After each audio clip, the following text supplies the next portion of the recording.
Hello there, and welcome to this Beyond Shakespeare First Look Exploring session, where today we are reading through the final act of the catchily titled More Dissemblers Besides Women by Thomas Middleton. We've already explored Acts 1 to 4 in the two previous sessions, so if you haven't yet seen those, please go and watch them so that you know what's happening. If you have seen those previous sessions, then you will know that this play contains some very problematic themes and content and language. So please do read the content warning below the video before you go forward, because I have a feeling things aren't going to get any better, honestly, from that perspective in the final act. Who knows? We'll see.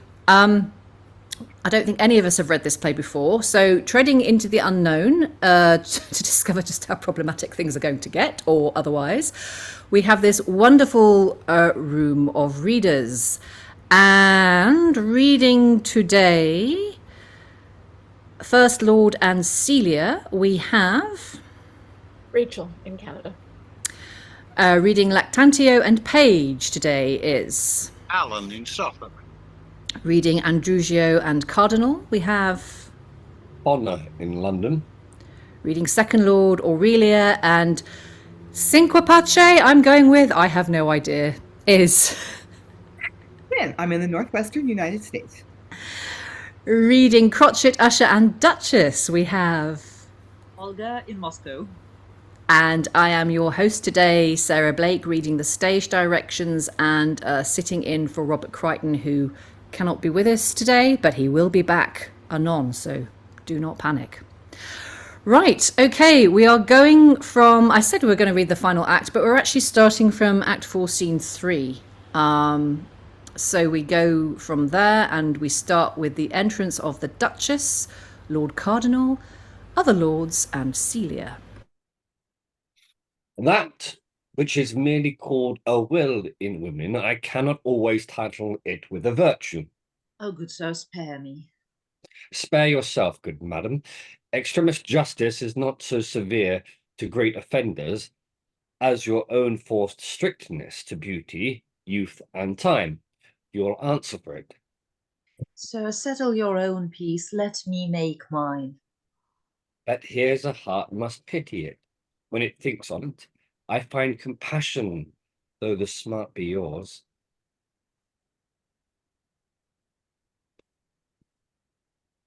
Who's First Lord? First Lord? Rachel, yeah. None here, but does the like.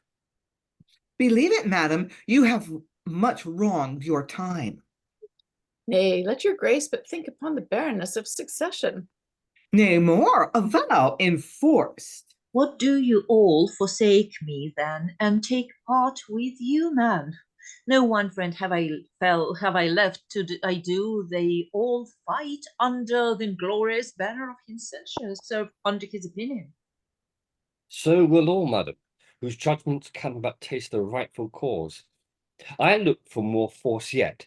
Nay, your own woman will surely rise against you when they know the war to be so just and honourable as marriage is. You cannot name that woman, will not come ready armed for such a cause. Can chastity be any whit impaired by that which it makes it perfect? Answer, madam, do you profess constancy and yet live alone? How can that hold? You are constant then to none. That's a dead virtue. Goodness must have practice, or else it cease. Then is woman said to be love chaste, knowing but one man's bed. A mighty virtue, beside fruitless, is part of the salvation of your sex. And the true use of wedlock's time and space is woman's exercise for faith and grace. Oh, what have you done, my lord? Laid the way plain to knowledge of yourself and your creation, unbound a forced vow that was but knit by the strange jealousy of your dying lord, sinful in the fasting. All the powers of constancy will curse you for this deed. You speak in pain, madam, and so I take your words like one in sickness that rails at his best friend. I know a change of disposition have a violent working in all of us. 'Tis fit it should have time and counsel with itself. May you be fruitful, madam, in all the blessings of an honoured love.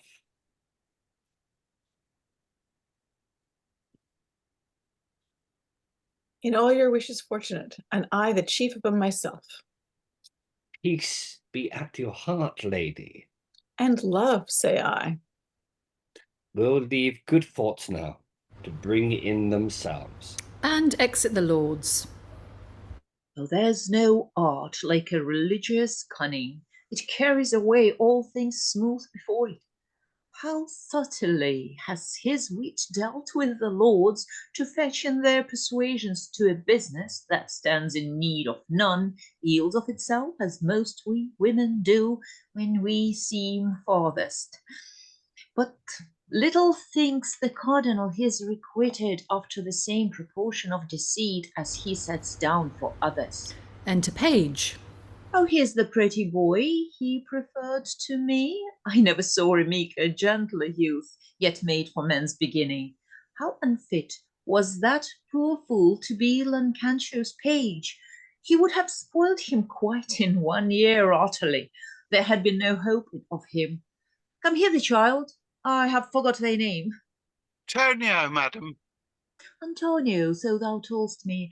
I must chide thee. Why didst thou weep when thou camest first to serve me?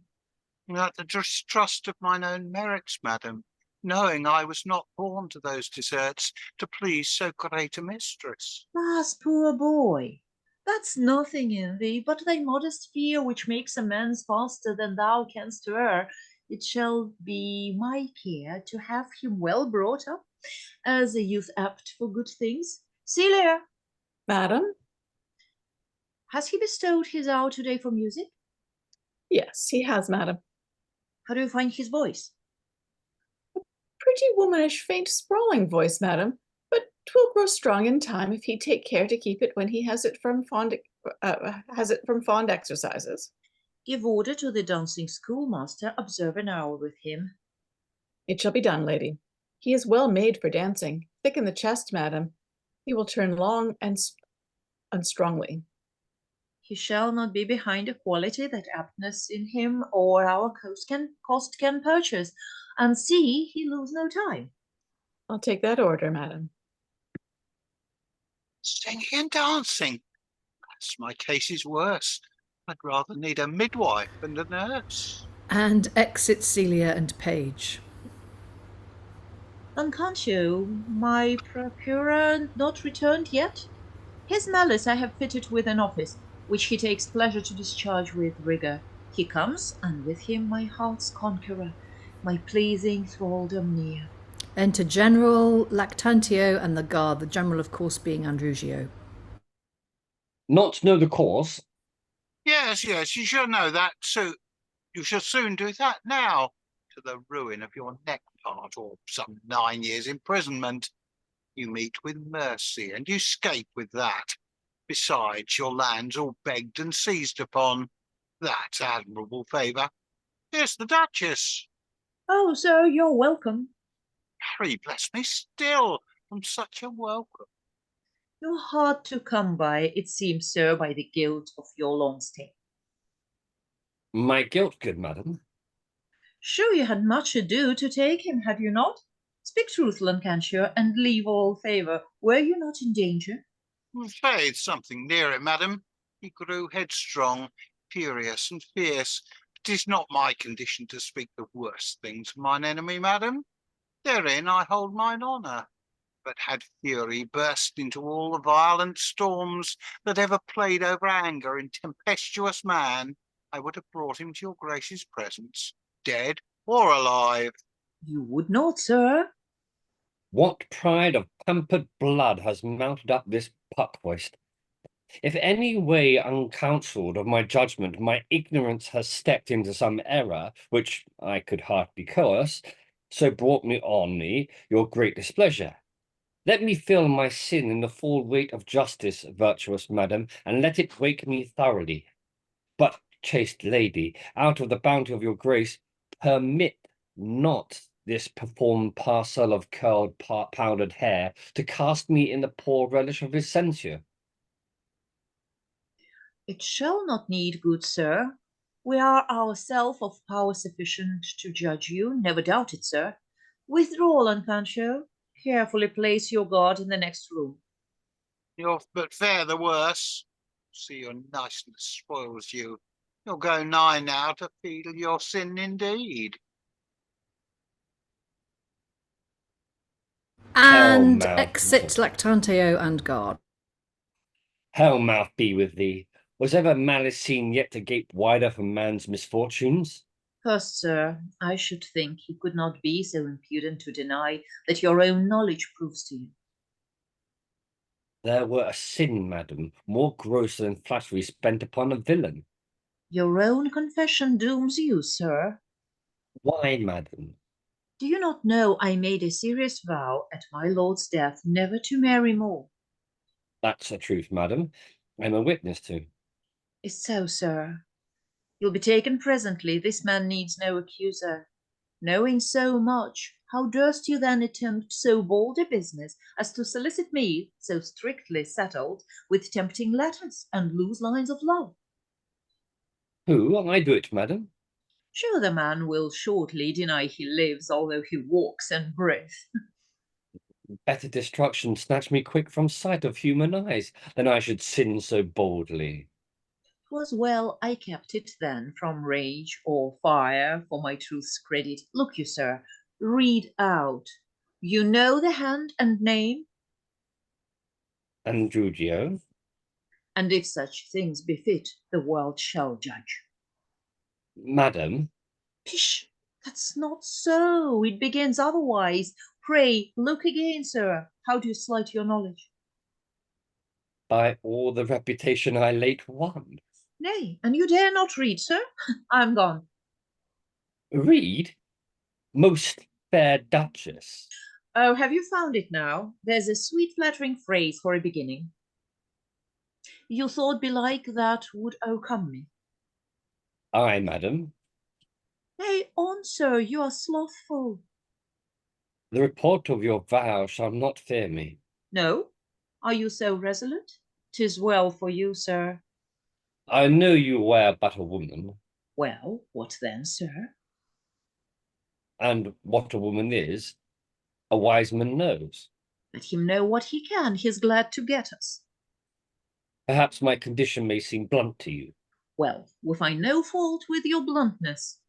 but no man's love can be more sharp set. Aye, there's good stuff now. And I know desires in both sexes have skill at that weapon. Weapon! You begin like a flatterer and end like a fencer. Are these fit lines now to be sent to us? Now, by the honour of a man, his truth, madam, my name's abused. Fie, deny your hand. I will not deny in mine. Here, take it freely, sir, and with a true constrained heart forever. I never disgraced man that sought my favour. What mean you, madam?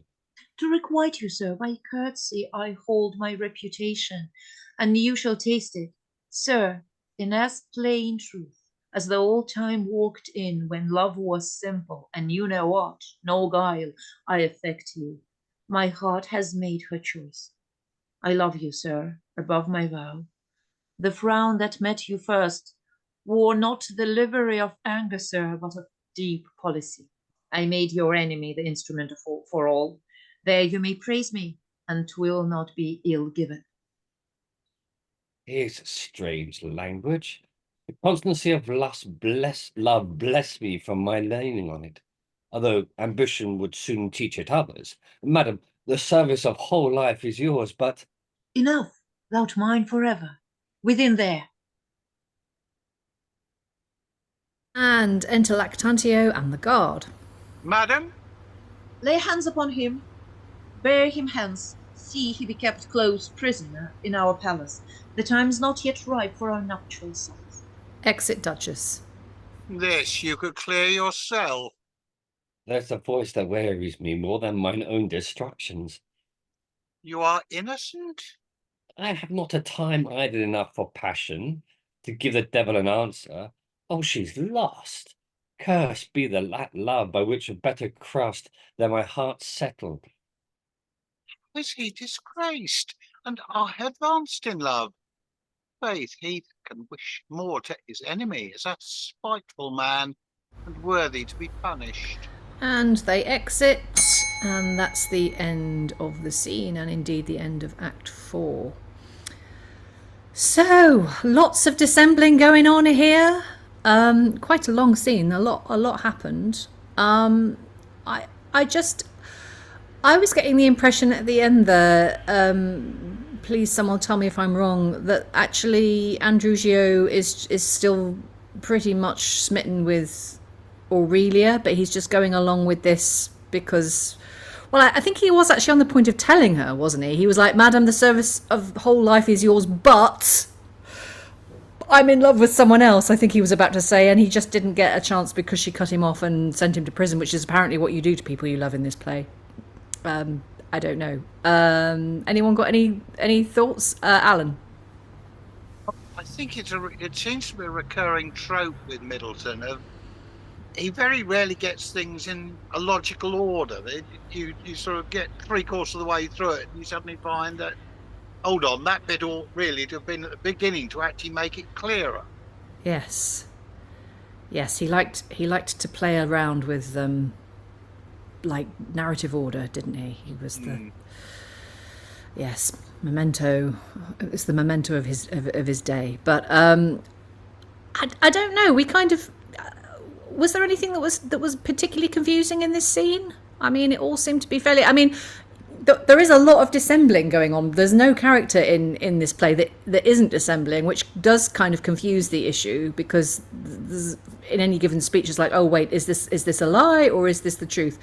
But we had the Cardinal dissembling with the Duchess, sort of saying, "Oh, madam, your vow," but then actually it's okay, and I'm going to allow you to have your true love. Lynn, you're disagreeing. Go on. Yeah, in the first scene of today's session, the Cardinal is trying to promote the idea of monogamy, of marriage.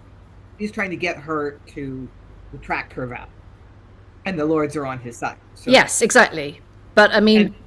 But doesn't he begin by sort of saying, "Oh, your vow," and then saying, but actually it's okay. Maybe I misunderstood that. But that's definitely how it ends. Yes, he's trying to get her to marry his nephew. Yeah. And then the Duchess is trying to get Andrugio to swear eternal love to her because she's got letters that he's allegedly written, but of course she's written them himself, and I'm not entirely sure quite what was going on there, and apparently no one else was either, so fair enough. She was feigning outrage that he'd written her these letters, but she'd written them, and then she was like, look, I wrote those letters on purpose to get you here because I love you, or something. Yeah. But it is quite difficult to pass, isn't it, when everybody is lying, and also none of the asides are marked, so that doesn't make it any easier because you're not entirely sure when they're maybe telling the truth to the audience, at least. Anyone got anything else to say about this scene? No? Right. Okay. Let's press on then, and we'll go into Act 5. Scene 1, enter Page, Celia, and a new character we haven't come across before, I don't think, Crotchet. Sir, I'm of that opinion, being kept hard to it. In troth, I think he'll take his pricks on well. She's all right. You guess not righty, Faith. Mistress, you'll find you are in the error straight. Come on, sir, lay your books down. You shall see now. Would I garnish caudle next my heart? Let whose wood so far I'd give them my part. In troth, methinks I have a great longing in me to bite a piece of the musician's nose off. I'll rather lose my longing than spoil the poor man's singing. Very tip will serve my tongue turn, I think, if I could get it, that he might was spare. His nose is the longest. Oh, my back! You shall hear that. Rehearse your gamut, boy. We thus toiled for love and want the joy. Why then, begin, sir. I must stay your leisure. Gamal, hare, bay, may, day, bay. Ela, aloft above the clouds, my boy. Must be a better note than Ella, sir, that brings musicians hither. They're too hasty, the most part of them, to take such a journey, and must needs fall by the way. How many cliffs be there? One cliff, sir. Oh, intolerable heretic, the voice and music, do you know but one cliff? No more indeed, sir. But at this time I know too much of that. How many notes be there? 8, sir. I fear me I shall find 9 shortly, to my great shame and sorrow. Oh, my stomach! Will you repeat your notes then? I must solve for you. Why, when, sir? Large, a long, a brief, a semi-brief, a minim, a crotchet, a quaver, a semi-quaver. Oh, have you found the way? Never trust me. I have not lost my wind with naming of them. Come, boy, your mind's upon some other thing now. Set to your song. Was ever wench so punished? Come, begin. At mere for sola. Keep time, you foolish boy. La la la la la la la. How like you this, Madova? Pity. He will do well in time, being kept under. I'll make his ears sore and his knuckles ache else. And that's the way to bring a boy to goodness, sir. There's many now waxed proper gentlemen whom I have nipped in ear. What's that? In the ear, wench. Oh, that's my comfort. Come sing me over the last song I taught you. You're perfect in that, sure. Look, you keep time well. Oh, here I'll notch your faults up. Sol, sol, begin, boy. And there is music and a song. So you have done well, sir. Here comes the dancing master now. You are discharged. And enter Sinquapace, the dancer. Oh, Signor Crotchet. Oh, Eminum rest 2 cliffs and semi-brief in the name of Alamer. What's the matter, sir? the horriblest disaster that ever disgraced the lofty cunning of a dancer. Beam. Heaven forbid, man. Oh, the most cruel fortune. That semi-quaver is no friend to you, that I must tell you. 'Tis not for a dancer to put his voice so hard to it. Every workman must use his own tools, sir. Therefore, all men delate the matter to me. Faith, riding upon my footcloth as I used to do, coming through a crowd by chance, I let fall my fiddle. There's already your fiddle, sir. Oh, that such an instrument should be made to betray a poor gentleman, nay, which is more lamentable, whose luck it should be to take up this unfortunate fiddle, but a barber's prentice, who cried out presently, according to his nature, "You trim gentleman on horseback, you have lost your fiddle, your worship's fiddle." Seeing upon my footcloth the mannerly coxcomb could say no less, but away rid I, sir, put my horse to a Garanto pace, and left my fiddle behind me. De la sol rem. I was not strange fortune, an excellent treble viol. By my troth, 'twas my master's, when I was but a pumper. That is a puller of gentlemen's pumps. Si, sol, fa. I knew you then, sir. But I make no question, I shall hear on it shortly at one broker's or another, for I know the barber will scourse it away for some old citron. Dear me, my life for yours on that, sir. I must to my other scholars, my hour calls me away. I leave you to your practice. Far so la, fare you well, sir. And Crotchet exits. The Lavoltos, a merry heart be with you, sir. A merry heart makes a good singing man. A man may love to hear himself talk when he carries pith in his mouth. Metterezza, Celia. Signor Sinquapace, welcome this gentleman alive of a dancer. This is the youth. He can do little yet. 'Tis prick sung very poorly. He is one must have it put to him. Somewhat dull, sir. As you are all at first, you know 'twas long ere you could learn the doubles. Aye, that's true, sir. But I can tickle it now. Ba la la. Though you and how like you me now, sir? Mary, pray for the founder. Here he stands. Long may he live to receive quatrages. Go brave and pay his mercer wondrous duly. Ay, and his jealous laundress, that for the love she bears him starches the yellow poor soul. My own flesh knows I wrong her not. Come, Teresa, once more shake your great hips and your little heels, since you begin to fall in of yourself. Dance over the end of the Coranto I taught you last night. The tune's clear out of my head, sir. A pox on my little Usher, how long he stays too for the second part of the former fiddle. Come, I'll sol fa it in the meantime. Fa la la la la, etc. Perfectly excellent. I will make you fit to dance with the best Christian gentleman in Europe, and keep time with him for his heart, ere I give you over. Nay, I know I shall do well, sir, and I am somewhat proud on it. But 'twas my mother's fault when she danced with the Duke of Florence. Why, you'll never dance well while you live, if you be not proud. I know that by myself. I may teach my heart out if you have not the grace to follow me. I warrant you for that, sir. Gentlewomen that are good scholars will come as near their masters as they can. I have known some lie with them for their better understanding. I speak not this to draw you on, forsooth. Use your pleasure. If you come, you're welcome. You shall see a fine lodging, a dish of comfits, music, and sweet linen. And trust me, sir, no woman can wish more in this world, unless it be £10 in the chamber window, laid ready in good gold against she rises. Those things are not got in a morning, wench, with me. Indeed, I hold the morning the best time of getting. So says my sister. She's a lawyer's wife, sir, and should know what belongs to cases best. A fitter time for this. I must not talk too long of women's matters before boys.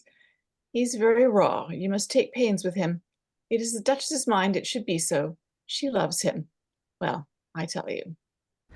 And exit Celia mid-speech. I'll love him. He's too little for any woman. Love in the town. My 3 handfuls. I wonder of a great woman she has no more wit and faith. One of my pitch were somewhat tolerable. And enter the usher. Oh, are you come? Who would be thus plagued with a dandy-prat usher? How many kicks do you deserve in conscience? Your horse is safe, sir. Now I talked of kicking, 'twas well remembered. Is not the footcloth stolen yet? More by good hap than any cunning, sir. Would any gentleman but you get a tailor's son to walk his horse in this time of black velvet? Troth thou sayest true. Thy care has got thy pardon. I'll venture so no more. Come, my young scholar, I am ready for you now. Alas, 'twill kill me. I'm even as full as qualms as heart can bear. Shall I do to hold up? Alas, sir, I can dance nothing but ill-favouredly, a strain or two of Passamasia's galliard. Mary, you are forwarder than I conceived you towards stripling. Enter him, Nicolo, for the fools bashful, as they are all at first, till they be once well entered. Passa measures, sir? Aye, sir. I hope you hear me. Mark him now, boy. Ha, done, well done, excellent boys, dainty fine springles. The glory of Dancers' Hall, if they had any. And of all the professions, they had most need of one for room to practice in, yet they have none. Oh, times, oh, manners, you have very little. Why should the leaden-heeled plumber have his hall, and the light-footed dancer none at all? But fortune, Delagardo, things must be. We're born to teach in backhouses and nooks, garrets sometimes, where it rains upon our books. Come, sir, are you ready? First your honor. Wish no so, a greater cross upon her. Curtsy, heyday, run to him, Nicolau. By this light he will shame me. He makes curtsy like a chambermaid. Why, what do you mean, page? Are you mad? Did you ever see a boy begin a dance and make curtsy like a wench before? Troth, I was thinking of another thing, and quite forgot myself. Pray forgive me, sir. Make amends then now with a good leg and dance it sprightly. What a beastly leg has he made there now! 'Twould vex one's heart out. Now begin, boy. Oh. Upon thy knees, wider. Did you ever see a boy dance clenched up? He needs a picklock. Out upon thee for an errant ass. I shall lose my credit by thee. A pestilence on thee. Here, boy, hold the vial. Let me come to him. I shall get more disgrace by this little monkey now than by all the ladies I ever taught. Come on, sir. Cast thy leg out from thee. Lift up aloft. Pucks. His knees are soldered together. They're sewed together. Canst not stride. Oh, I could eat thee up. I begin upon thy hinder quarter. I shall never teach this boy without a screw. His knees must be opened with a vice, and there's no good to be done upon him. Who taught you to dance, boy? 'Tis but little, sir, that I can do. No, I'll be sworn for you. And that Signor Lorenzo taught me, sir. Signor Laurentia, what an errant coxcomb, and fit to teach none but white bakers' children that need their knees together. Can you turn above ground, boy? Not I, sir. My toes are rather underground. We'll see what you can do. I love to try what's in my scholars. The first hour I teach them. Show him a close trick now, Nicolau. Ha, dainty stripling, come, boy. That's not I, sir. I'm not for lofty tricks. Indeed, I'm not, sir. How such another word goes down your hose, down go your hose, boy. That's 'tis time for me to do anything then. Heyday, he's down. Is this your lofty trick, boy? Oh, master, the boy swoons. He is dead, I fear me. Dead? Never knew one die with a lofty trick before. Up, Sarah, up. A midwife! Run for a midwife! A midwife? Why, this like the boys with child. A miracle. Some woman is the father. The world's turned upside down. Sure, if men breed, women must get. One never could do both yet. No marvel you dance close, need the Sinquapace. I put up my fiddle. Here's a stranger case. And exits Sinquapace and the page. That 'tis, I'll swear. 'Twill make the Duchess wonder. I fear me 'twill bring dancing out of request, and hinder our profession for a time. Your women that are closely got with child will put themselves clean out of exercise, and will not venture now for fear of meeting their shames in a Coronto, specially if they be near their time. Well, in my knowledge, if that should happen, we are sure to lose many a good waiting woman that's now overshoes. Alas the while. And the page exits, and that's the end of Act 5, Scene 1. Oh my goodness me, that was quite a scene. There was some very funny stuff in there, like trying to get out. I think.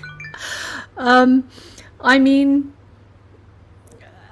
the basic conceit, it was not one that I found particularly funny. This poor woman being tortured by singing lessons and dancing lessons when she's about to give birth, but I mean, there was some quite funny double entendres in the clowns' speeches. You could make the most of those. You could make this scene funny, I think, if it was about a quarter of the length. And yeah. Thoughts from the room, Alan? Got the feeling of another scene that's been dropped in here because it's run well in another context. Let's take the mickey. Oh, we've got a comic routine with the dancing master and a singing teacher. Yeah, fine, we can shoehorn that in and somewhere. It went down well last time. It went on so long, didn't it?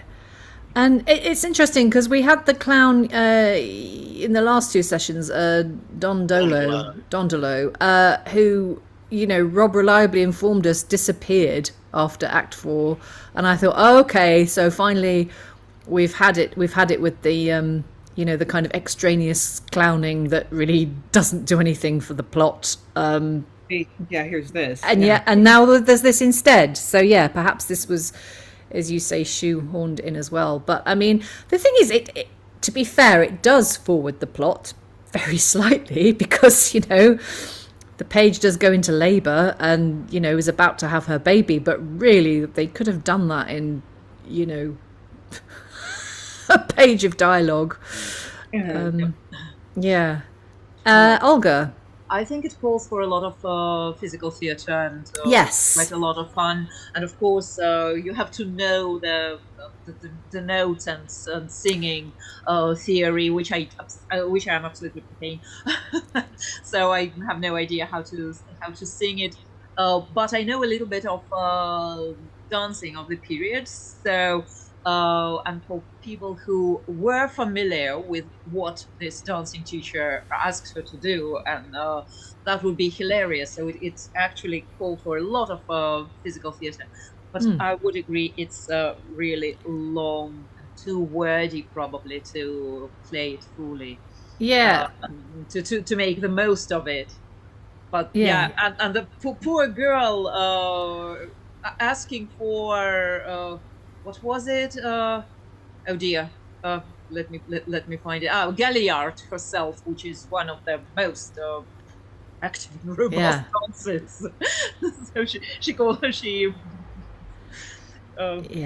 Last thing she wants is someone chucking her in the air.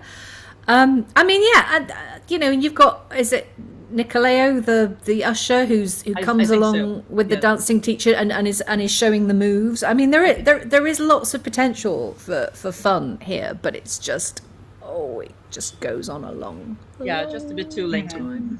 And it's the point in the narrative where we really kind of I feel I feel anxious to get everything resolved. Like, what's going to happen? Is Andrugio going to give in to the Duchess's desires and abandon Aurelia, which would be fine with her? So we have all these I want to know what happens, and this really seems like, we're just gonna dick around for 15 minutes, while some necessary point of the plot just hangs fire. Yeah, we're in the final act now, and we should be getting final act momentum, which this is, not really helping with. Yes. Right, okay. If no one has anything to add about that scene, then we will move on into Act 5, Scene 2. Enter the Duchess and Celia. Thou tell'st me things our enemies to reason. I cannot get my face to entertain them, and I hope never shall. 'Tis too true, madam. I say 'tis false. 'Twere better hadst been dumb than spoke a truth so unpleasing. Thou shalt get but little praise by't. He whom we affect to place his love upon so base a creature. Nay, ugliness itself, you'd say so, madam. If you but saw her once, a strolling gypsy, no Christian that is born a Hind could love her. She's the sun's masterpiece of Bretonniness. Yet have I seen Andrugio's arms about her, perceived his hollow whisperings in her ear, his joys at meeting her. What joy could that be? Such, madam, I have seldom seen it equalled. He kissed her with that greediness of affection as if his lips had been as red as yours. I looked still when he would be black in mouth like boys with eating hedgeberries. Nay, more, madam, he bribed one of his keepers with 10 ducats to find her out amongst a flight of gypsies. I'll have that keeper hanged, and you for malice. She cannot be so bad as you report. Whom he so firmly loves, you're false in much, and I will have you tried. Go fetch her to us. And exit Celia. He cannot be himself and appear guilty of such gross folly, has an eye of judgment, and that will overlook him. This wench fails in understanding service. She must home, live at her house in the country. She decays in beauty and discretion. Who has brought there? Enter Celia and Aurelia. This is she, madam. Youth and whiteness, bless me. It is not possible. He talked sensibly within this hour. This cannot be. How does he? I fear me my restraint has made him mad. His health is perfect, madam. You are perfect in falsehood still. He's certainly distracted. Though I'd be loath to foul my words upon her, she looks so beastly. Yet I'll ask the question, are you beloved, sweet face, of Andrugio? Yes, surely, madam, he doth love me, above all the girls that shine above me. Full often has he sweetly kissed me, and wept as often when he missed me. Swore he was to marry me, but me alone. Out on thee, marry thee, away with her, clear mine eyes of her. Exit Aurelia. The curate that has got his place by summoning is not half black enough to marry thee. Surely the man's far spent. Howe'er he carries it, he's without question mad. But I never knew a man bear it better before company. The love of woman wears so thick a blindness, it sees no fault but only men's unkindness, and that's so gross it may be felt. Here, Celia, take this. With speed command Andrugio to us, and his guard from him. It shall straight be done, madam. And exit Celia. I'll look into his carriage more judiciously when I next get him. A wrong done to beauty is greater than an injury done to love, and will less pardon it. For had it been a creature whose perfection had outshined me, it had been honourable judgment in him, and to my peace a noble satisfaction. But as it is, 'tis monstrous about folly. Look, he be mad indeed, and thoroughly gone, or he pays dearly for it. 'Tis not the ordinary madness of a gentleman that shall excuse him here. Had better lose his wits eternally than lose my grace. So strange is the condition of his fall. He is safe in nothing but in loss of all. Enter Andrugio. He comes. Now, by the fruits of all my hopes, a man that has his wits cannot look better. It likes me well enough. There's life in his eye, a civil health in his cheek. He stands with judgment and bears his body well. What ails this man? Sure I durst venture him amongst 1,000 ladies. Let him shoot all their scoffs, which makes none laugh, but their own waiting women, and they dare not do otherwise. Come nearer, sir. I pray keep further off. Now I remember you. What new tricks in this now? How long have you been mad, sir? Mad? A great time, lady. Since I first knew I should not sin, yet sinned, that's now some 30 years, by lady upwards. This man speaks reason, wondrous feelingly, enough to teach the rudest soul good manners. You cannot be excused with lightness now, or frantic fits. You're able to instruct, sir, and be a light to man. If you have errors, they be not ignorant in you, but wilful, and in that state I seize on them. Did I bring thee acquainted lately with my heart? And when thou thought'st the storm of anger took thee, it in a moment cleared up all to love, to the abusing of thy spiteful enemy that sought to fix his malice upon thee, and couldst thou so requite me? How, good madam? To wrong all worth in men, to deal so basely upon contempt itself, disdain and loathsomeness, a thing whose face through ugliness frights children, a struggling gypsy. See how you may err, madam.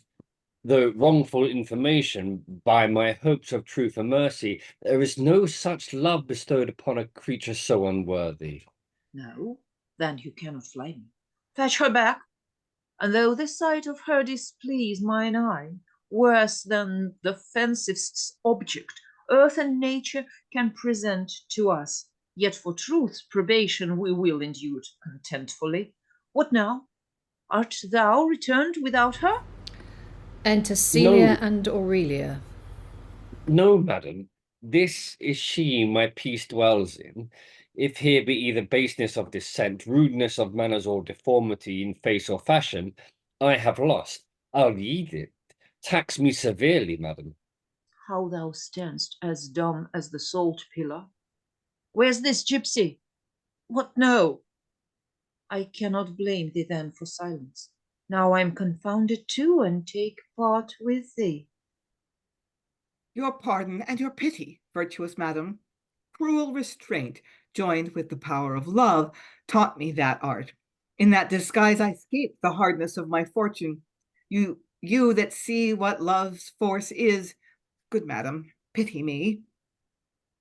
Your grace has ever been the friend of truth, and here 'tis set before you. I confess, I have no wrong at all. She's younger, fairer. He has not now dishonored me in choice. I much commend his noble care and judgment. 'Twas a just cross led in by a temptation, for offering but to part from my dear vow, and I'll embrace it cheerfully. Rise both, the joys of faithful marriage, bless yourselves. I will not part you. Adventure's crown be yours, madam. And Lactantio is about to enter, but before he does, I'm just gonna stop us there because I'm feeling slightly queasy, and I feel we need to talk about this half of the scene.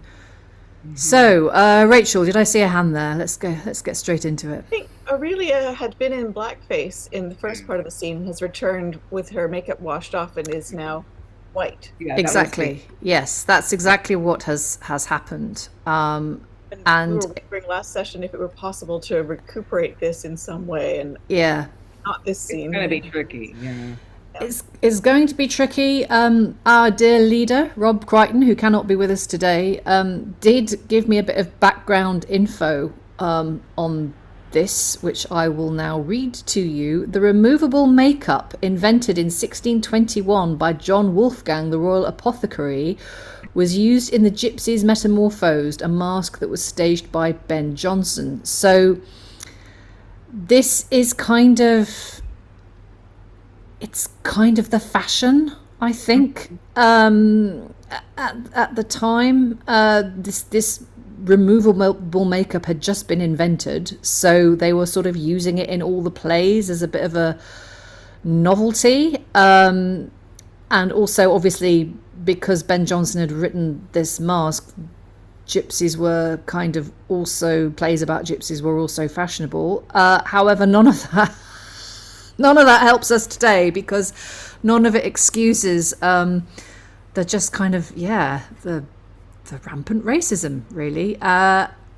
Olga, yes. Sorry, I'm a bit confused about removable makeup. What on earth does it mean? Does it mean that other makeup was not removable? What did you have to do with your face to remove it? I have no idea, but apparently this was the case. Alan, you seem to know something about this? Well, I would suspect what would happen was that they'd found a preparation which could be removed fairly rapidly.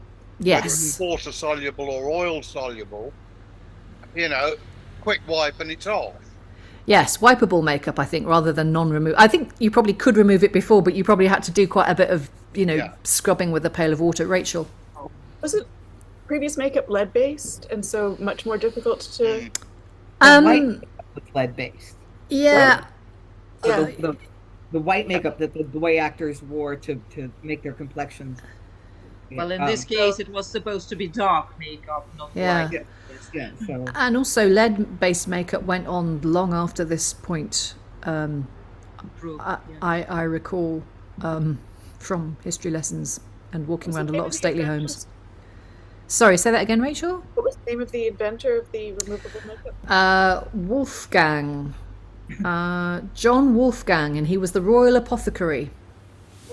So, yeah, he invented it, and then it was used in this Gypsies Metamorphosed masque that Ben Jonson wrote, and yeah, presumably it's why Middleton felt it was a good idea to put this scene in. But Rob was talking yesterday about how the whole gypsies scene that we had yesterday in Act 4, Scene 2, which was really unedifying, how it didn't really forward the plot much and could be taken out. And I'm wondering if the same could be done here, actually, because, like, if she just meets Aurelia and says, "Oh, fair cop, you're much more beautiful and younger than I am," could we not just lose all of that? I'll go to Alan, then Lynn. Yeah, I mean, I think the thing is that gypsy was being used as a term for disguise, which is possibly one way round it. You know, that she's actually made up as a crone when she escapes rather than as a gypsy. But I've got a theory with this play that what had happened was that, because we know this was a late booking for the court, and I have a sneaking suspicion that what we have here is the script that was done for the court production. And I have a feeling they were told, right, you've got a 2.5 hour slot and you've got to fill it. And I think what they started with was a 90-minute play. And yeah, right, okay, well, we'll chuck in this Dondolo sketch. We'll chuck in the spectacle that we had in 4.2 with the gypsies singing, dancing, and generally being unpleasant. And possibly also the dancing master, singing master skit were actually chucked into, yeah, well, we'll make the running time, right? Could be. I have no idea, and I don't know that anyone else does either. But it's a theory, and I mean, certainly if that is the case, if they were able to put it in theory, we should be able to take it out without too much difficulty. Yes, if we change her disguise that she escapes from in prison to that of like a washerwoman crone, like, yeah, wise woman type, and she just comes on here and meets the Duchess, and the Duchess is like, "Oh, fair cop, you're lovely, he should marry you," then we'd have to cut a lot of the play, but it is quite a long play, so there are a lot of words, so I think it could handle the cuts. Anyone else got any other thoughts on this? Rather, yeah, my thought is that her disguise is of someone of much lower status, and so the Duchess is confused that he could be in love with this, or possibly older, really, really poor, marginal person, and like he's got a Duchess. And it turns out, oh.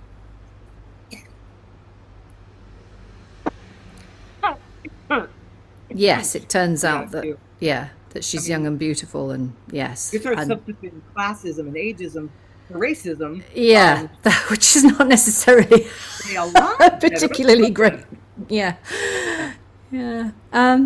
Or you could just cut it all together. I don't know. I think I might be tempted just to, rather than filleting the Duchess's lines, to take out all the racism and, as you say, swap it for like, classism. My maid has seen you kissing another woman. What about that? And then comes, oh wow, yeah, exactly. I think you could just cut tons of this, and it would still. The thing is, it would still make sense. You wouldn't be. I don't think you would be twisting the text too much to get it to make sense. I think it would work for her to just be like, well, what's going on here? You've got another lover. Oh, here she is. Okay, I get it. Fair enough. I'll go back to my vow. Which is quite a sudden change of heart. But then this is early modern comedy, so it's a problem we don't need to worry about. Aurelia doesn't love Andrugio. That's true. I mean, it's all working out well for Andrugio so far, but Aurelia, as we know, is in love with somebody else. So unless anyone has anything else to add, let's continue, pick up where we left off and see what happens next with the entrance of Lactantio.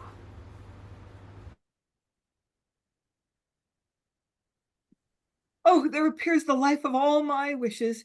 Is your grace pleased out of your bounteous goodness to a poor virgin's comforts? I shall freely enjoy whom my heart loves. Our word is passed to enjoy without disturbance. There, Lactantio, spread thy arms open wide to welcome her that has wrought all this means to rest in thee. Death of my joys, how's this? Really away, fond fool. That's no shame in thee, that bold and ignorant, whate'er thou art. Whate'er I am, do not No, you know that's me then? Oh, sorry. me. Whate'er I am, do you not know me then? Yes, for some waiting vessel. But the times are changed with me, be it grace to know 'em. I'd look for more respect. I'm not spoke withal, after this rate, I tell you. Learn hereafter to know what belongs to me. You shall see. All the court teach you shortly. Farewell, manners. I'll mark the event of this. I have undone myself 2 ways at once, lost a great deal of time, and now I am like to lose more. Oh, my fortune! I was 19 yesterday, and partly vowed to have a child by 20, if not twain, to see how mates are crossed. But I'm plagued justly, and she that makes a fool of her first love, let her ne'er look to prosper, sir. No, falsehood. Have you forgiveness in you? There's more hope of me than of a maid that never yet offered. Make me your property? I'll promise you I'll never make you worse. And sir, you know there are worse things for women than to make men. But my hope of children, and all lawful, I'll be as true forever to your bed as she in thought or deed that ne'er erred. I once believe a woman, be it but to strengthen weak faith in other men. I have a love that covers all thy faults. Enter the Lord Cardinal and all the lords. Nephew, prepare thyself with meekness and thanksgiving to receive thy reverend fortune. Amongst all the lords, her close affection now makes choice of thee.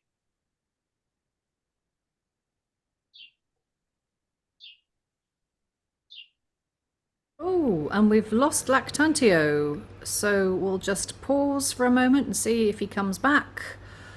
And if he doesn't, I will step in and read Lactantio. Just when things were getting...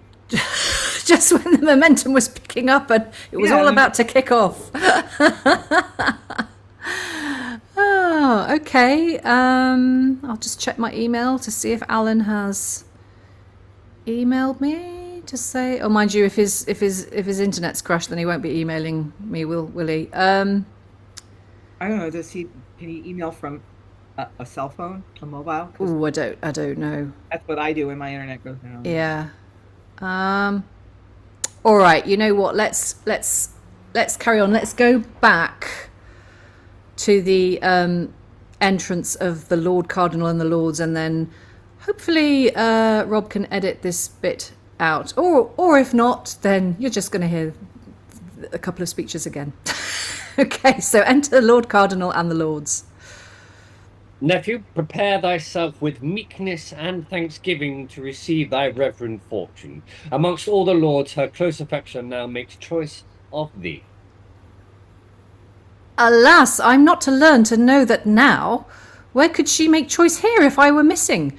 'Twould trouble the whole state and puzzle them all to find out such another.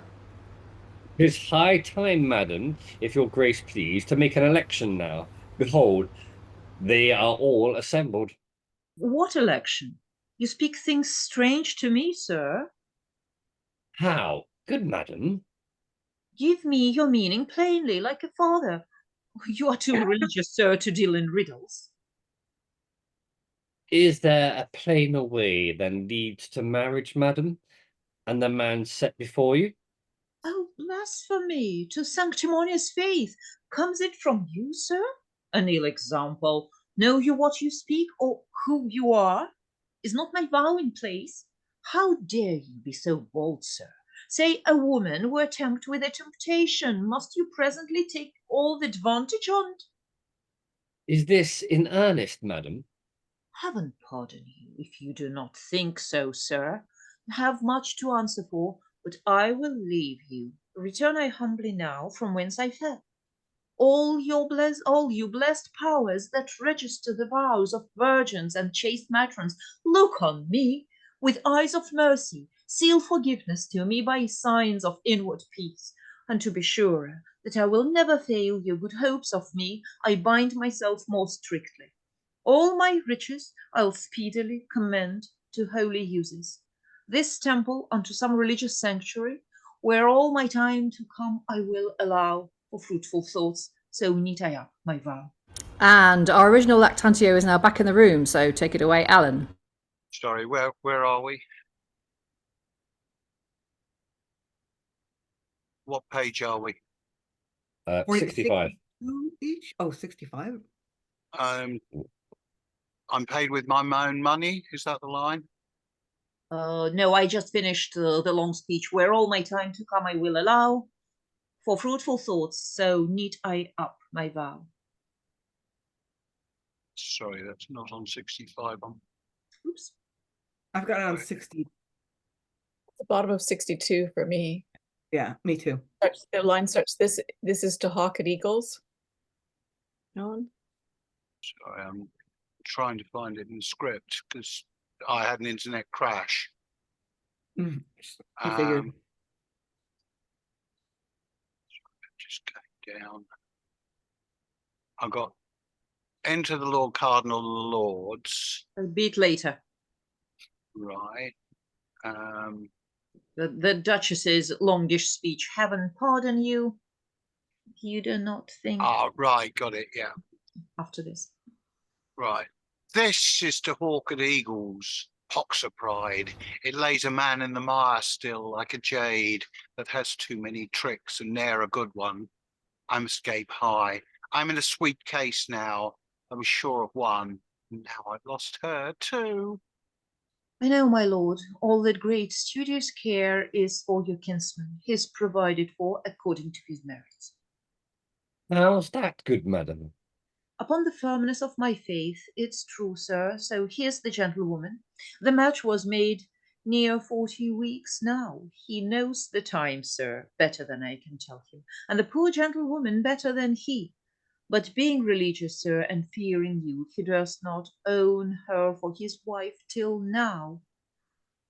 I only contracted with her in man's apparel, and for more modesty, because he was bashful and never could endure the sight of woman, for fear that you should see her. This was he chose for my love, this page preferred to me. Paid with mine own money. Their hypocrisy. Fear of vengeance sit so close to virtue, still as thy holy vestment from religion to clothe forbidden lust with. The open villainy goes before thee to mercy. His penancy is blessed with a more sweet and quick return. I utterly disclaim of all blood in thee. I'll sooner make a parricide my hair than make a monster. Oh, forgive me, madam. The apprehension of the wrong to you has a sin's weight at it. I forget all charity, but I think upon him. Nay, my lord, at our request, since we are pleased to pardon and send remission to all former errors, which conscionable justice now sets right, from you we expect patience. Has had punishment enough in his false hopes. Trust me, he has, sir. They have requited his dissembling largely, and to erect your falling goodness to him, we'll begin first ourselves. 10,000 ducats the gentlewoman shall bring out of our treasure to make her dowry. None has the true way of overcoming anger with meek virtue, like your compassionate grace. Fortune, this 'tis to meddle with taking stuff, whose belly cannot be confined in a waistband. Pray, what have you done with the breeches? We shall have need of them shortly, and we get children so fast they're too good to be cast away. My son and heir need not scorn to wear what his mother has left off. I had my fortune told me by a gypsy 7 years ago. She said then I should be the spoil of many a maid, and at 7 years' end marry a queen for my labour, which falls out wicked and true. We all have faults, look not so much on his. Who lives in the world that never did amiss? For you, Aurelia, I commend your choice. You have one after our heart. And though your father be not in presence, will assure his voice. Doubt not his liking, his joying rather. You, sir, embrace your own, 'tis your full due. No page serves me more that once dwells with you. Oh, that they search out men's intents shall find there's more dissemblers than of womenkind. And with that, they will exit, and that's the end of the play. Well, my goodness, that was peculiar. Unexpected, yes. Yeah, you can normally see how these marriages are going to work out, but I have to say I did not see that one coming. Yeah. I'm not sure how I feel about this. No, which I suppose in a way is quite refreshing, because normally with the ends of these plays it's either, oh my god, they should not have got married, or very, very occasionally, yay, it worked out the way we hoped it would. But yeah, this was a bit nonplussing. Certainly not the usual tidy ending that we tend to get with comedies and marriages within them. So yeah. Andrugio is going. The Duchess says to Andrugio, "Marry your love." He's like, "Yay." She's like, "Nah, I want to marry him over there." And then he's like, "No, I'm not going to marry you anymore, because now I've got bigger fish to fry. I'm going to marry a duchess." And she's like, "Not so fast. No, you're not. You're going to marry this little gal. You're going to marry this girl that you got pregnant." And so Aurelia's like, "Oh, first love. I really want kids, so I really want to get married now. So will you marry me anyway, Andrugio?" And he's like, "Yeah, whatevs." It's all kind of quite, and the Duchess sticks to her vow, which, given the characters we have in this court, I think is probably quite a good idea. Honestly, I think she's probably a smart. Avoid the whole. Yeah. Very strange, but gives you plenty to chew on, at least. I think.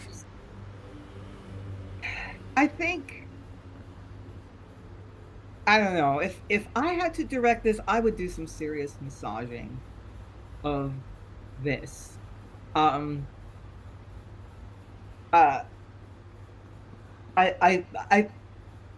do we need to make it clearer that Aurelia realizes what a shallow, self-serving person Lactantio is, in order for that change of heart to go to be persuasive. And I also think that Lactantio's last lines, that's just, they gotta go. Yes. I mean, yes. we know that he's been a womanizer, and he's said so, and I don't know that we need to absolutely that. Yeah. But you know that I'm going to end up marrying a queen for my labor, marrying a whore. No. Well, also it's the final gypsy reference, and I'm just tempted to cut all gypsy references from this play entirely. I mean, you could end his lines quite easily with, "My son and heir need not scorn to wear what his mother has left off," and leave it there and skip straight to the Duchess. I mean, I think, to be fair to your other point, I think I'm desperately scrolling now to find the speech. I think Aurelia does sort of voice the fact that she's realised that Lactantio is a bit of a beast. I'm just looking to see what speeches she has. Yeah, because 1 minute she's like, "Oh, spread thy arms open wide to welcome her that you love," and then he spurns her, and she's like, "Oh, I haven't done myself 2 ways at once." I don't know though. I know what you mean though. She doesn't really kind of give Lactantio the telling off that he really needs. And the Duchess does say later on, "Oh, he's been punished enough already because he had all these false hopes and they've all been shattered. So he's been punished enough." And I'm thinking, yeah, has he though? Has he been punished enough? I don't know that he has, really. Being offered marriage with a duchess and having that offer withdrawn That's like not my idea of punishment. No. I mean, he does have to marry the page who he clearly does not want to marry. But then that's problematic in itself. Rachel.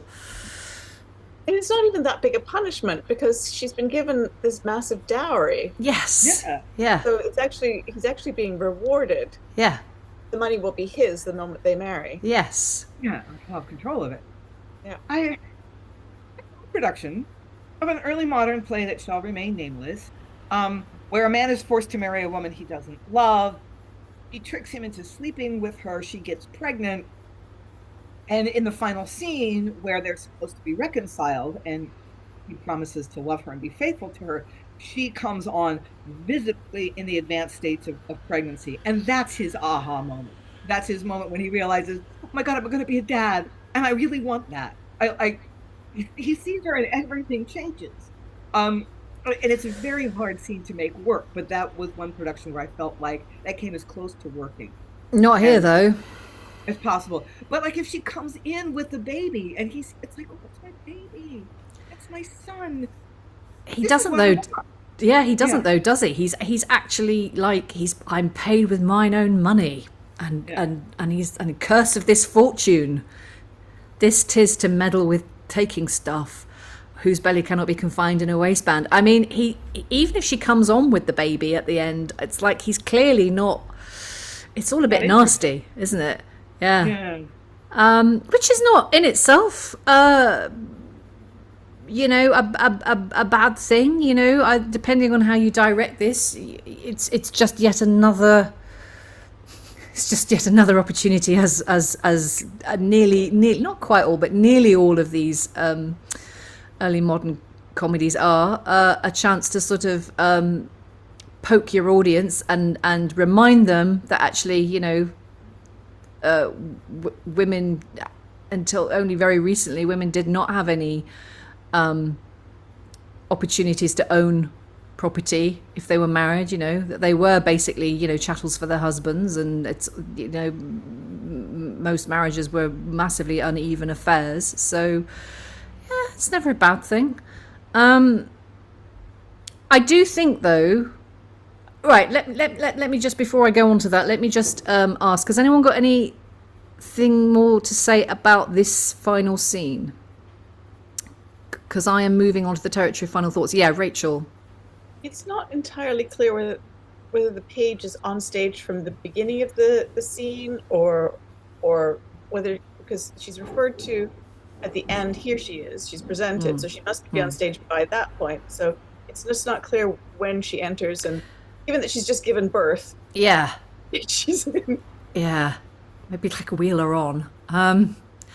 Yeah, I mean, you could actually, she could come on, because she doesn't say anything, she could come on, get the money off the Duchess, and then after he's had his final line, which in my version would be, yeah, my southern heir need not scorn to wear what his mother has left off, she could just kind of flip him the finger, walk off with the baby and the money.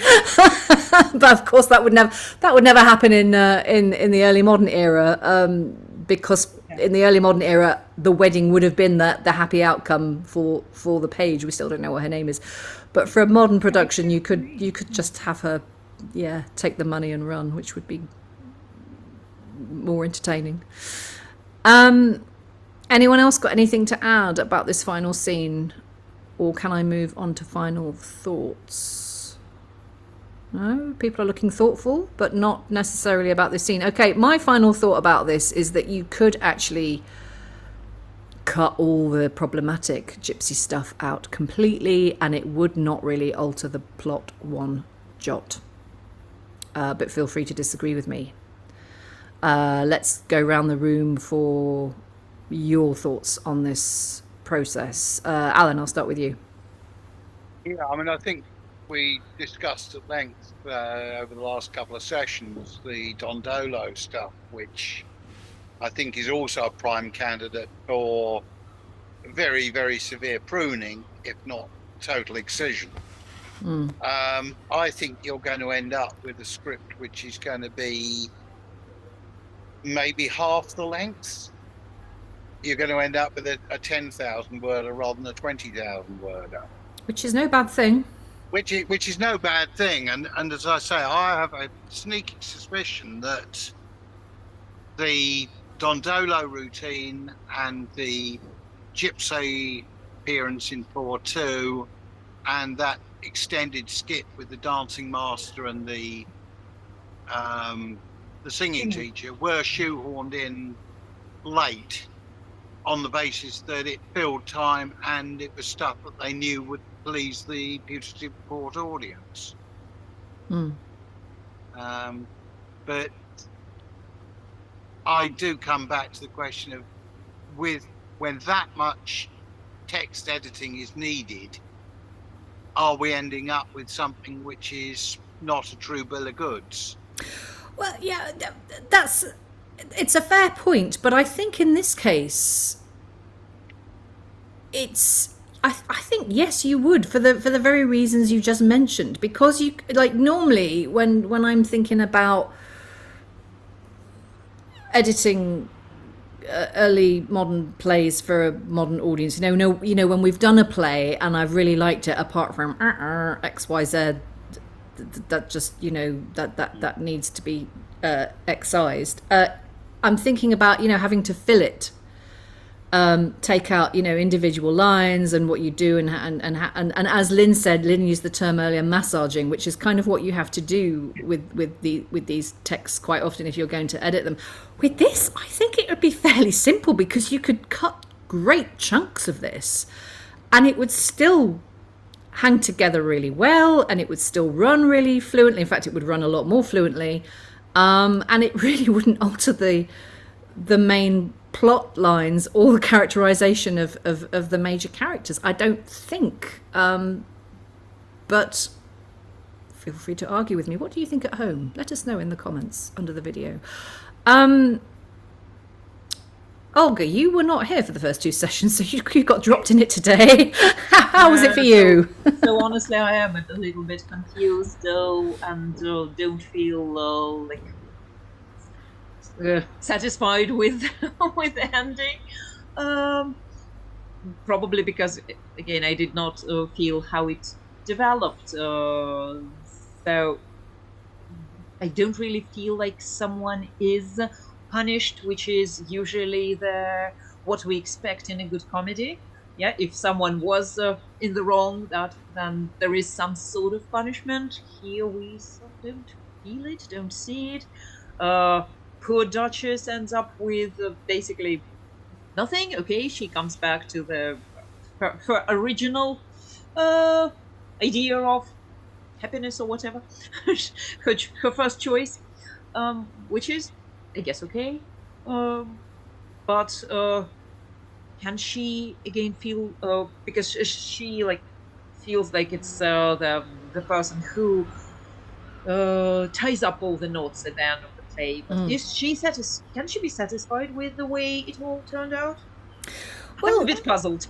Yeah, she claims she is, but then everyone's been dissembling all the way through this play, so who knows? She could be lying through her teeth. Right. Yeah, I don't know. Yeah, maybe she's shooting daggers at Aurelia at the end there. But I mean, that could be a valid choice for how to end the play. Actually, doesn't always have to be happily ever after, and it frequently is in early modern comedy. Darren, you've been here right from the beginning. What did you make of this? Yeah, it felt a bit rushed actually at the end. It just came from a nice steady development of character and plot, with the additional comic scenes, and then just the end just feels really thrown together. Like he was bored of himself. I'm fed up with this. Just could tie up in a loose kind of way. Yeah. Yeah, it kind of started off well, first day, interesting, second, then today it just felt like, yeah, great, that was the end. I mean, I think we, by rights, we should cut a lot of the gypsy stuff goes. There's no need for it. Although, it could make him chavs and it'd be quite funny. But otherwise, yeah, there's just a lot of trimming and massaging and it would work, but it doesn't really create a satisfying ending no matter what, really. Yes, I mean, it is for me. For me, at least, it would be more satisfying if Lactantio was punished in some better way that didn't involve him getting 30,000 ducats or whatever. Yeah, and there might be ways to convey that on stage. Alan. Yeah, well, he has been, in his terms, he's been condemned to matrimony, which for a playboy is a definite problem. Yeah, but he's been condemned to marry a woman who's already born his son and who he liked enough to, you know, have an affair with, and she's brought him 30,000 ducats in the process. So, like, I feel that, yeah, it's not exactly a fitting punishment. It feels more punishment for her than for him. Yes, I am. Even with this considerable amount of money. Yeah, well, because as Rachel said, it would become his money the minute she marries him. So I will now go to Rachel for her final thought and anything else that you have to say. I think being an unmarried mother would be even worse for the page, though. So I'm not sure that. I mean, there's no good outcome for her, unfortunately. But I'm kind of interested in this play as a whole. The idea that it's not just women who are dishonest. I think that that central message that sent sort of be much shorter to respond to that idea that it's women's dishonesty, blah blah blah. So it turns out, oh, it's actually men. And one of the things that, although that seems frustrating and unexpected, the Duchess, to remain true to her vow, she remains constant, although she's been tempted in various ways through the play. She gets to be the emblem of constancy. And returning to her vow and her chastity, her commitment to chastity at the end of the play. I think there's some things that are interesting in the way the play ends. Yeah, no, it's definitely interesting, I think. And I think there's a lot, because it isn't tidy, in a way that makes it more tasty for a director, because there's more directions you could take it in. There's more, there's not just one pat ending. There's different ways you can play it. I mean, the other thing is, of course, is that the Duchess's vow, we discover early on, is not a vow that she's taken herself. It's a vow that was imposed upon her by her dead husband.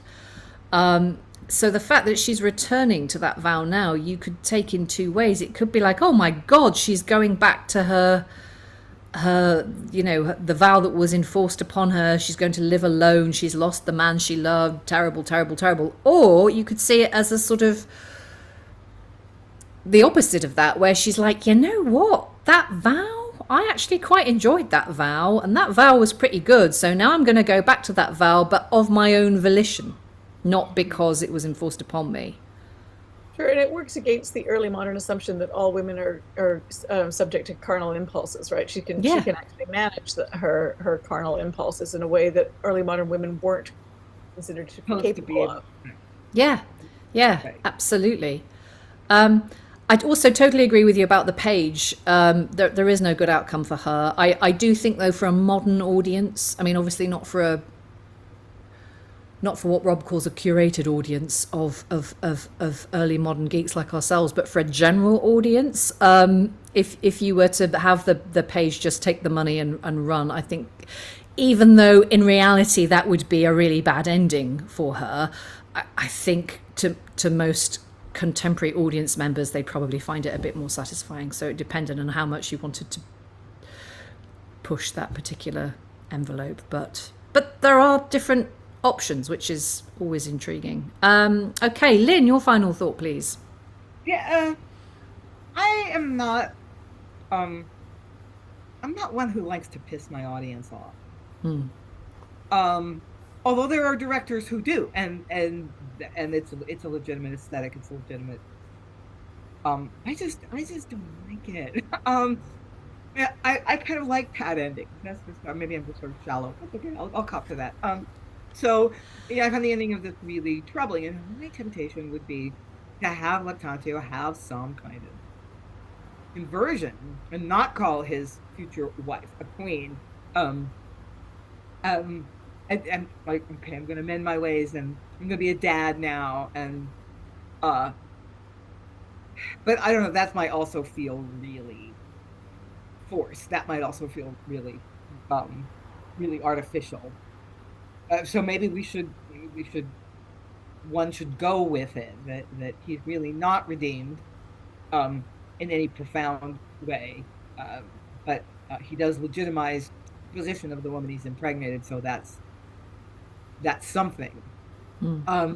Yeah, I mean there are directors who revel in an unsatisfying ending and who are good at it. I just don't really enjoy that. I don't know. Well, we perhaps now have more of an insight into why Sir Henry Herbert, Master of the Revels, said that this was the worst play that e'er I saw, which is what Rob told us yesterday. And yeah, he was the Master of the Revels. So I mean, he it wasn't like he hadn't seen a lot of plays, but this was the worst one that he ever saw. I don't think that I would go quite that far myself. I think there's a lot in this play that's really interesting. Delightful. And I still say that the characterization of the women is reason enough actually to find a way to stage this, because the characters of Aurelia and the Duchess, and the page actually, I think they are interesting, and you could stage this in ways that sort of highlight their autonomy or lack of autonomy and make that a sort of central tenet, because they're not just sweet virgins or evil wantons. They're three-dimensional women, Aurelia especially, I think. So I would like to see her on stage, but there are many ways in which we could get her up there. Anyone got anything final to add before we close this session and close this play? No? Right, well then, in that case, all that remains is for me to thank this room of wonderful readers for their reading. If you have any thoughts about how to stage this, please do put them in the comments. We'd be interested to see and hear your thoughts.